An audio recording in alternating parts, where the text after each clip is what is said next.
Hi hello friends, నేను మీ నాగమణి.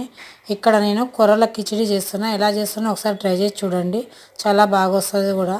కొర్రలు ఒక గ్లాస్ తీసుకొని అర గ్లాసు పెసరపప్పు తీసుకొని ఒక 15 నిమిషాలు నాననిచ్చిన తర్వాత నేను ఒక కుక్కర్ గిన్నె తీసుకున్న. గిన్నెలో అయితే ఎంత మెత్తగా రాదు, టేస్ట్ ఉండదని.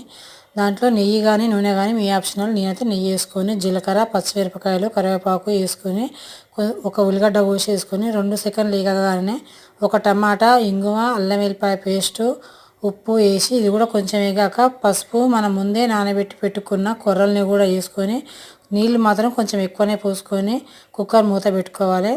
ధనియాల పొడి కూడా వేసుకొని 3 విజిల్స్ వచ్చినాక తీసి నేను చూస్తే మాత్రం నాకైతే నీళ్ళు పెసరపప్పు కాబట్టి జర ఎక్కువనే గుంజినాయి, తక్కువ అయినాయని ఇంకా కొంచెం అని నీళ్ళు పోసుకొని అయితే జారుగా చేసుకొని పెరుగుతోటి అయినా ఏం లేదు, మామిడికాయ పచ్చడి ఉన్నా కానీ సర్వ్ చేసుకుంటే చాలా టేస్ట్గా ఉంటుంది.